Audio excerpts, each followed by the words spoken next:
नमस्कार दर्शक बंधु तोरी ପାଇଁ ତୋ ପାଇଁ ସିରିଏଲରେ ଆପଣମାନେ ଦେଖିବାକୁ ପାଇବେ ଆଉ ଗୋଟେ ଜବରଦସ୍ତ ଏପିସୋଡ। ତ ଦୟାକରି ଭିଡ଼ିଓକୁ ଶେଷ ପର୍ଯ୍ୟନ୍ତ ଦେଖନ୍ତୁ।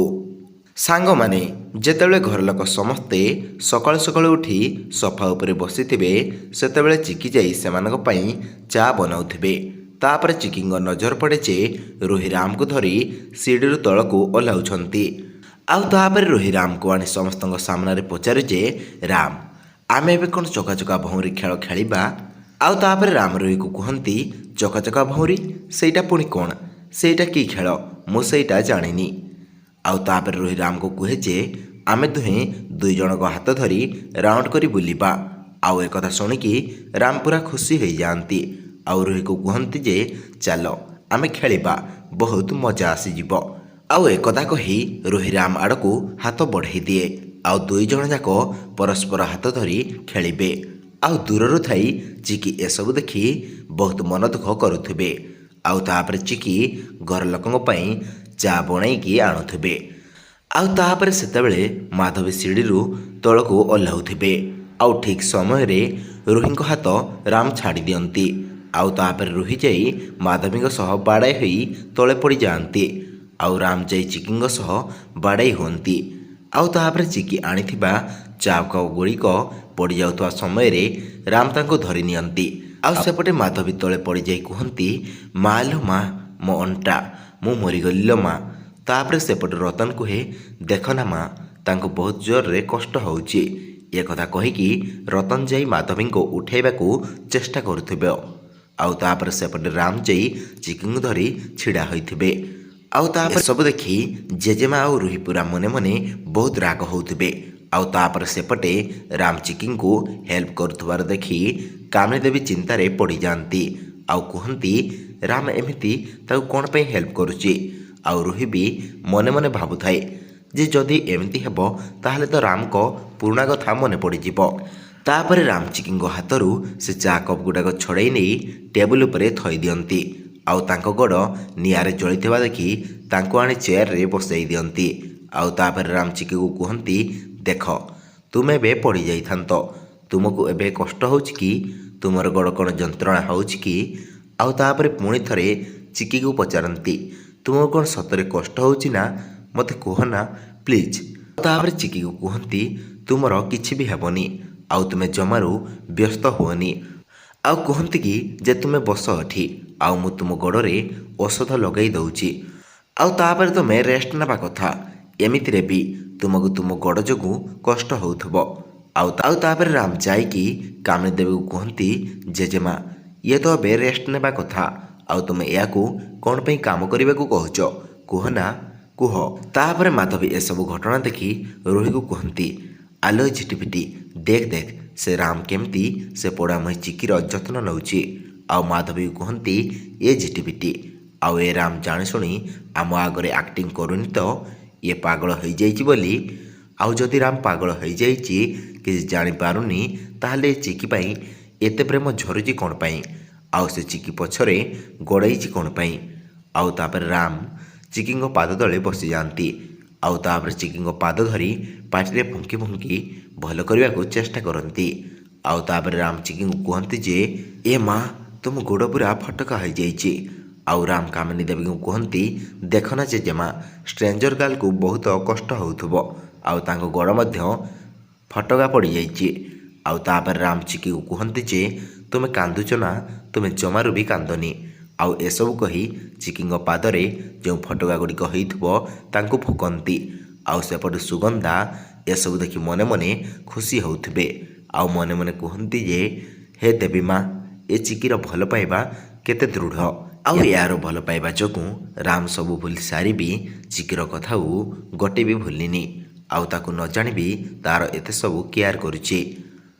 ଆଉ ସୁଗନ୍ଧା ମନେ ମନେ ପ୍ରାର୍ଥନା କରି କୁହନ୍ତି ଯେ ହେ ଦେବୀ ମା ତୁମେ ଯେତେ ଜଲ୍ଦି ପାରୁଛ ମୋ ରାମକୁ ଭଲ କରିଦିଅ, ଆଉ ମୋ ପାଖକୁ ଫେରାଇ ଆଣ। ମୋ ଚିକି ରାମ ବିନା ବହୁତ କଷ୍ଟ ପାଉଛି। ଆଉ ତାପରେ ମାଧବୀ ଚିକିଙ୍କୁ ରାମ ଏତେ କେୟାର କରୁଥିବା ଦେଖି କୁହନ୍ତି ଯେ ଆଲୋ ଝିଟିପିଟି ଦେଖୁଛି ତ ଏ ରାମ କେମିତି ଚିକି ପଛରେ ଗୋଡ଼େଇଛି। ଆଉ ଏ ଚିକି ପାଇଁ ତ ରାମ ତତେ 3 ସେକେଣ୍ଡରେ ଭୁଲିଗଲା। ଆଉ ସେ ଛି ଥୁ କହି ରୋହିଙ୍କୁ ଚିଡ଼ାନ୍ତି। ଆଉ ତାପରେ ଏସବୁ କଥା ଶୁଣିକି ଜେଜେବାପା କୁହନ୍ତି ଯେ ଆରେ ରାମକୁ ଯେତେବେଳେ ମନେ ରଖିବା ପାଇଁ ଏ ରୋହି ପାଇଁ କିଛି ବି ନାହିଁ ତାହେଲେ ଆମ ରାମ ମନେ ରଖିବ କ'ଣ?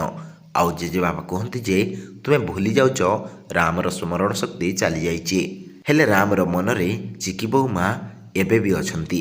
ଆଉ ଚିକି ବୋଉ ମା ରାମର ମନରେ ନୁହଁ ତା ଆତ୍ମାରେ ମଧ୍ୟ ଅଛନ୍ତି। ଆଉ ରାମ ଚାହିଁଲେ ବି ଭୁଲି ପାରିବେନି। ଆଉ ତାପରେ ରୋହିକୁ ଜେଜେବାପା କୁହନ୍ତି ଯେ ତୁ ଏମିତି ଆମ ରାମ ପଛରେ ପଡ଼ିଥା, ତୋର କିଛି ବି ହେବନି। ଆଉ ଯଦି ରୋହି ଏମିତିଆ 100 ଥର ପଡ଼ନା ତୋତେ ଉଠେଇବାକୁ କେହି ବି ଆସିବେନି।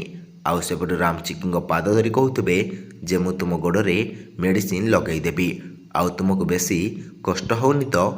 ଆଉ ଏକଥା ରାମ କାମିନୀ ଦେବୀକୁ ଡାକି କୁହନ୍ତି ଜେଜେମା ତୁମେ ମେଡ଼ିସିନ ଦେଲ, ମୁଁ ଷ୍ଟ୍ରେଞ୍ଜର ଗାର୍ଲଙ୍କ ଗୋଡ଼ରେ ମେଡ଼ିସିନ ଲଗାଇଦେବି। ଆଉ ତାପରେ ଏକଥା ଦେଖି ଚିକି ତାଙ୍କ ଗୋଡ଼ରେ ମେଡ଼ିସିନ ଲଗାଇବାକୁ ରାମକୁ ମନା କରୁଥିବେ। ଆଉ ସେ ତାଙ୍କ ଗୋଡ଼ ରାମଙ୍କ ହାତରୁ ଛଡ଼ାଇ ଆଣିବେ। ଆଉ ସେ ଚେୟାରରୁ ଉଠି କହିବେ ରାମ ତୁମେ ମୋ ପାଖରେ ଅଛ ନା, ଏଇଟା ହିଁ ମୋ ପାଇଁ ସବୁକିଛି, ଆଉ ମୋର କିଛି ବି ଦରକାର ନାହିଁ। ଆଉ ଏସବୁ ଘଟଣା ଦେଖି କାମିନୀ ଦେବୀ ପୁରା ଚିକିଙ୍କ ଉପରେ ରାଗିଯାଆନ୍ତି। ଆଉ ଚିକିଙ୍କ ପାଇଁ ରାମର ଏମିତିଆ କେୟାର ଦେଖି କାମିନୀ ଦେବୀ ରାଗିଯାଆନ୍ତି। ଆଉ ସେ ଯାଇ ଚିକିଙ୍କୁ ଠେଲି ଦିଅନ୍ତି, କୁହନ୍ତି ପାଟି ଚୁପ୍ କର, ଏ ବହୁତ ହେଇଗଲା ତୋର ନାଟକ। ଆଉ ତାପରେ ଚିକିଙ୍କୁ ଜେଜେମା ଠେଲିଦେବା ଦେଖି ସେପଟେ ସୁଗନ୍ଧା ଦୌଡ଼ି ଦୌଡ଼ି ଆସି ଚିକିଙ୍କୁ ଧରି ପକାନ୍ତି। ଆଉ ସେପଟେ ରାମ କାମିନୀ ଦେବୀଙ୍କୁ କୁହନ୍ତି ଯେ ଜେଜେମା ତୁମେ ଜାଣିନ ତାଙ୍କ ପାଦରେ ବହୁତ ଆଘାତ ଲାଗିଛି, ଆଉ ତୁମେ ତାଙ୍କ ସହିତ ଏମିତି କ'ଣ ପାଇଁ କଲ? ତାଙ୍କ ଗୋଡ଼ରେ ବହୁତ ଜୋରରେ ଫଟକା ଲାଗିଛି, ଆଉ ସେ ଭଲରେ ବି ଚାଲିପାରୁନାହାନ୍ତି। ତାପରେ ଏକଥା ଶୁଣି କାମିନୀ ଦେବୀ ରାମକୁ କୁହନ୍ତି ଯେ ଆରେ ବାପା ରାମ ଆଘାତ ତ ତୋର ସିଆକୁ ଲାଗିଛି। ତାପରେ ରାମ କୁହନ୍ତି ଆଘାତ ସିଆକୁ କେମିତି ଲାଗିଲା? ତାପରେ କାମିନୀ ଦେବୀ କୁହନ୍ତି ରାମ ବାବା ତୁ ଯଦି ଥରେ ନା ସିଆକୁ ଦେଖ ଆଉ ଉଠା, ତାକୁ ସେ ତଳେ ମାଡ଼ ହୋଇ ପଡ଼ିଯାଇଛି। ଆଉ ତାପରେ ସେପଟୁ ରାମ କୁହନ୍ତି ନା ନା ନା ତୁମେ ସେ ଷ୍ଟ୍ରେଞ୍ଜର ଗାର୍ଲକୁ ଦେଖ, ତାଙ୍କର ଦେହ ବହୁତ ଜୋରରେ ଖରାପ ଅଛି। ତାପରେ ସେପଟୁ କାମିନୀ ଦେବୀ କୁହନ୍ତି ଯେ ଚିକିକୁ ଦେଖିବା ପାଇଁ ଏ ଘରେ ବହୁତ ଲୋକ ଅଛନ୍ତି, ହେଲେ ସିଆ କିଏ? ଆଉ କୁହନ୍ତି ଯେ ସିଆ ହେଉଛି ତୋ ପିଲାଦିନ ସାଙ୍ଗ ନା, ଆଉ ତୁ ତାକୁ ଦେଖିବା କଥା ନା। ଆଉ ଏକଥା କହି ରାମକୁ ବାଧ୍ୟ କରନ୍ତି ଯେ ଯା ଦେଖେ, ଆଉ ସେ ଯେଉଁ ପଡ଼ିଯାଇଛି ତାକୁ ଯାଇକି ଉଠା। ଆଉ ବାରମ୍ବାର ରାମକୁ କହିଲା ପରେ ରାମ ରୋହିକୁ ଉଠାଇବା ପାଇଁ ଯାଆନ୍ତି ନାହିଁ। ଆଉ ଏସବୁ ଦେଖି ରୋହି ରାଗିଯାଏ। ଆଉ ଅଜାଙ୍କ ପାଖକୁ ଯାଇ କୁହେ ତୁମେ ଠିକ୍ କହିଥିଲ ଅଜା ଯେ ମୁଁ ଏମିତିଆ ବହୁତ ଥର ପଡ଼ିବି, ଆଉ ସବୁଥର ମଧ୍ୟ ରାମ ଆସି ତାଙ୍କ ସିଆକୁ ଉଠେଇବେ। ସରିଠୁ ସେ ଅଜା ବହୁତ ଜଲ୍ଦି ଅଜା ତୁମର ଏ ଗେଲା ବୋହୁର ଦିନ ଏ ଘରୁ ବହୁତ ଜଲ୍ଦି ସରିବାକୁ ଯାଉଛି। ଆଉ ଏକଥା କହିକି ରୋହି ଆକ୍ଟିଂ କରେ ଯେ ସେ ପଡ଼ିକି ଯେମିତି ତା ଦେହରେ ବହୁତ ଆଘାତ ଲାଗିଛି। ଆଉ ତାପରେ ସେପଟେ ରାମକୁ ଠେଲି ଠେଲି କାମିନୀ ଦେବୀ ରୋହିଙ୍କ ପାଖକୁ ନେଇଯାଏ ଯେମିତି ରାମ ରୋହିଙ୍କୁ ଉଠାଇବ ବୋଲି। ଯେତେବେଳେ ଯାଇ ରାମ ରୋହିକୁ ଉଠାନ୍ତି ସେତେବେଳେ ରୋହି ରାମକୁ ହକ୍ କରିଦିଅନ୍ତି। ଆଉ ସମସ୍ତଙ୍କ ଆଗରେ ଫୁଲେଇ ହୋଇ ରାମକୁ ସେ ଜାଗାରୁ ନେଇଯାଏ। ଆଉ ରୋହି ଆଉ ରାମଙ୍କ ପଛେ ପଛେ ମଧ୍ୟ ସେ ଜାଗାରୁ ମାଧବୀ ଆଉ କାମିନୀ ଚାଲିଯାଆନ୍ତି।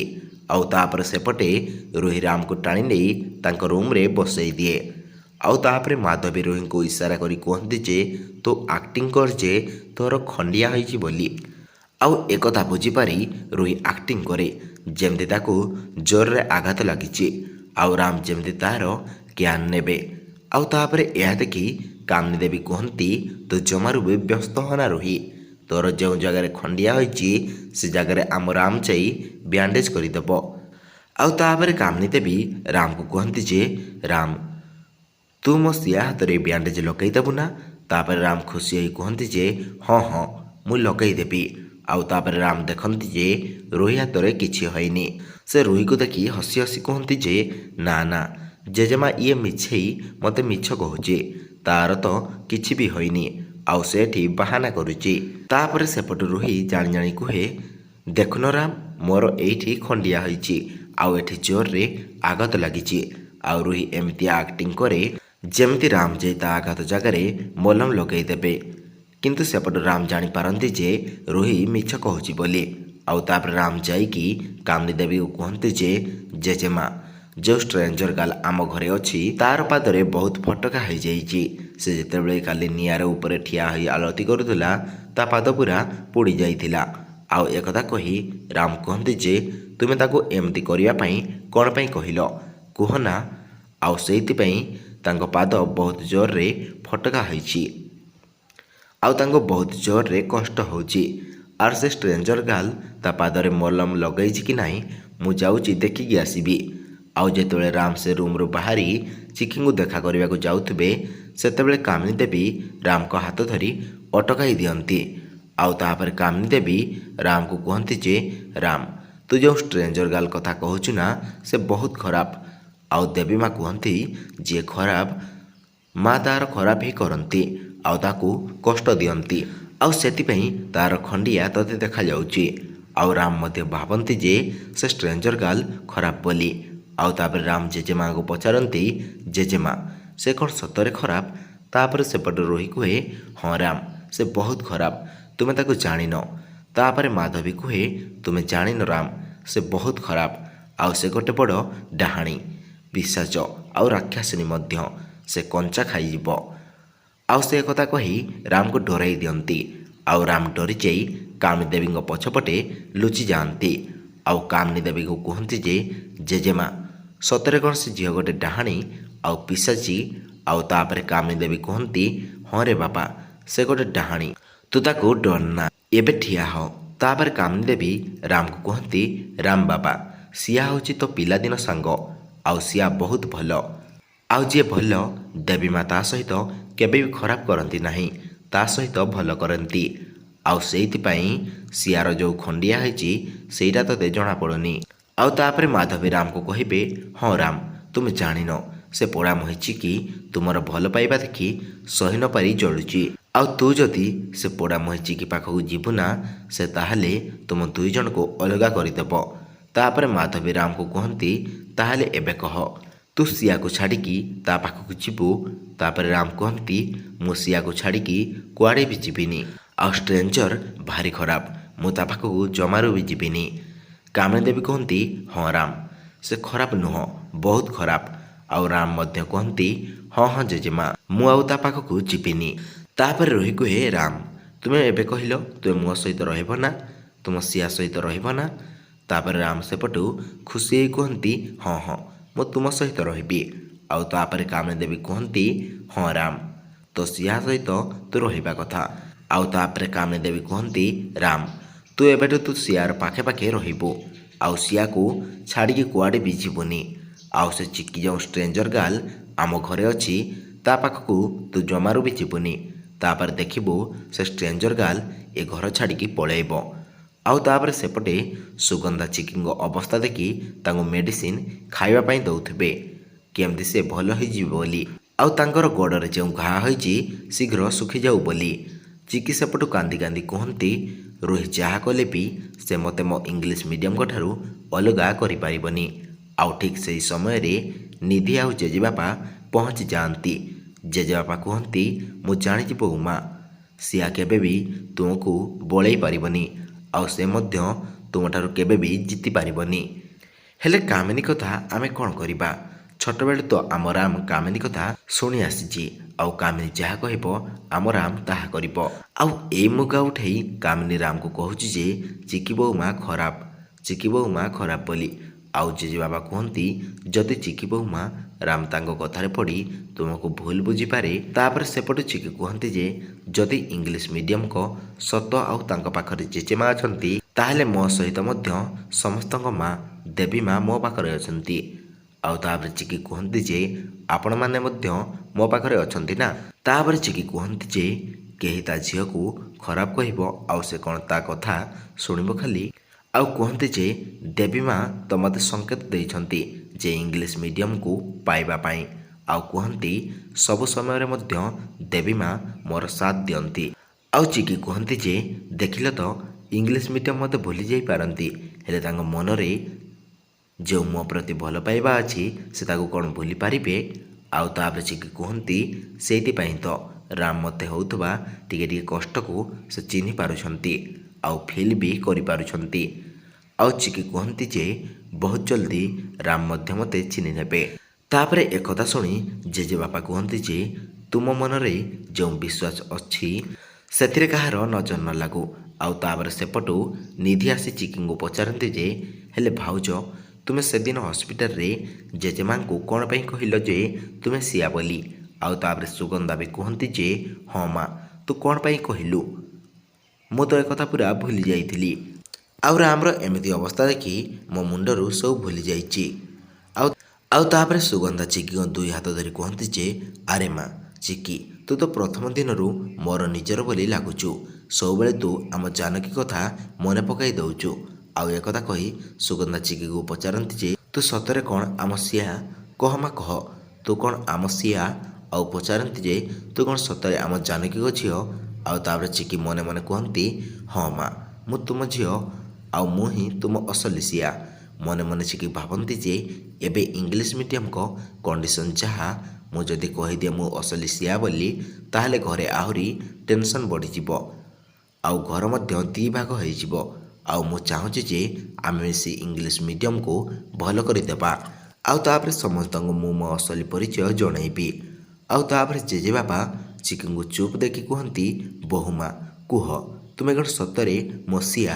ଆଉ ତାପରେ ଚିକି ଜେଜେବାପାକୁ କୁହନ୍ତି ଯେ ଆପଣମାନେ ସମସ୍ତେ ମୋତେ ଏତେ ଭଲ ପାଇବା ଦେଲେ, ଏତେ ସ୍ନେହ ମମତା ଦେଲେ ଯେ ବାସ୍ ଆପଣମାନେ ମୋତେ ଆଉ କିଛି ସମୟ ଦିଅନ୍ତୁ, ଇଂଲିଶ ମିଡ଼ିୟମକୁ ଭଲ ହେବାକୁ ଦିଅନ୍ତୁ, ତାପରେ ମୁଁ ସବୁ ସତ କଥା କହିଦେବି।